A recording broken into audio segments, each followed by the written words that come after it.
കുട്ടികൾ കുറവായിരിക്കും. അതാണ് നമുക്ക് പറ്റുന്ന കുഴപ്പം. എല്ലാരോടും ഞാൻ പറയട്ടെ, ഇപ്പൊ മദ്രസ തുറക്കാൻ പോവുകയാണ്. 7 കുട്ടികളെ ചോദിച്ചു നോക്കി ഉസ്താമാരോട് 45 55 ഒക്കെ ഉണ്ടാവും. പക്ഷെ അവിടുന്ന് അങ്ങോട്ട് 10 15 5 2 3 പെറുക്കാനേ ഉള്ളൂ.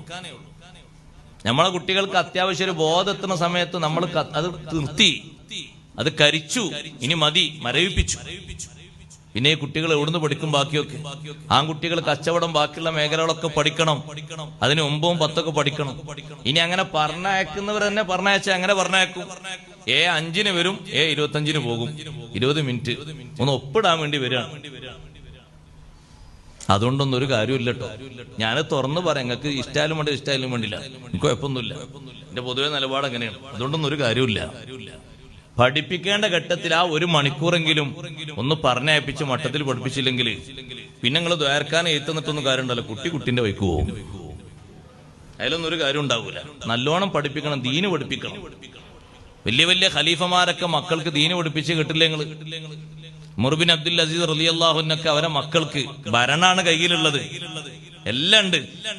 പക്ഷെ മക്കളെ പഠിപ്പിക്കാൻ ഏൽപ്പിച്ച മുഅല്ലിമിനോട് മഹാനവറുകൾ കൊടുത്ത നിർദ്ദേശം എന്താ അറിയോ?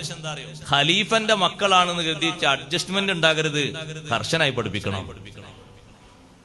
അങ്ങനെ നിർദ്ദേശം കൊടുത്ത്, ഖലീഫന്റെ കുട്ടികളല്ലേ, അങ്ങനൊക്കെ മതി, അങ്ങനെ ഉണ്ടാകരുത്. നിങ്ങളൊരു മുഅല്ലിം എന്ന നിലയ്ക്ക് എങ്ങനെ പഠിപ്പിക്കണോ അങ്ങനെ പഠിപ്പിക്കണം.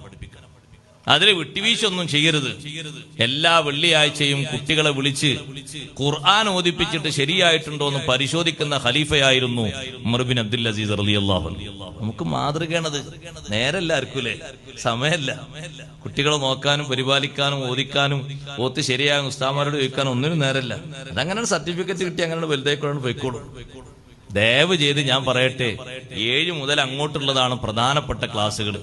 പല ആളുകൾക്കും 6 വരെ എന്താ സംഗതി തന്നെ തിരിയാത്തതാണ്. കുറെ അവര് പിന്നെ കുറെ ഞങ്ങൾ പഠിച്ചെടുക്കുന്നുണ്ട്. ഖുർആനൊക്കെ പഠിക്കും, തജ്വീദൊക്കെ പഠിക്കും, കുറെ അഖ്ലാഖ് സ്വഭാവമൊക്കെ പഠിക്കുമെങ്കിലും നല്ലൊരു ബോധത്തേറ്റ് തിരിയുന്ന ആ ഘട്ടം എത്തുമ്പോഴേക്ക് നമ്മൾ അവിടെ കട്ട് ചെയ്ത് കളയരുത്.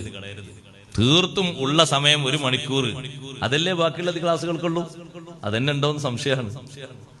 ഉസ്താദുമാർക്ക് വലിയ പ്രയാസാണ് ക്ലാസ് എടുക്കാൻ. പിന്നെ ഒരു സുഖമുണ്ട്. എന്താ സുഖം എന്ന് വെച്ചാൽ ഇപ്പൊ എന്തിനും അനങ്ങിയാല് രക്ഷിതാക്കൾ പരാതി ആയതുകൊണ്ട് ഇഷ്ടമുള്ള സമയത്ത് വന്നോട്ടെ, ഇഷ്ടമുള്ള സമയത്ത് പോയിക്കോട്ടെ. വന്നെങ്കിൽ ഒരു മാർക്കുണ്ട്, ഹാജർ അവിടെ ഇട്ടേക്കാം. വന്നിട്ടില്ലെങ്കിൽ അതിടണ്ട, അത്രേ ഉള്ളൂ.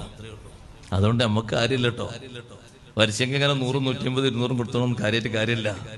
മട്ടത്തിന് കുട്ടികളെ പഠിപ്പിക്കണം, ശരിക്ക് പറഞ്ഞയച്ച് പഠിപ്പിക്കണം. അല്ലെ കുട്ടികളെ അവസ്ഥയിൽ പറന്നു പോകും.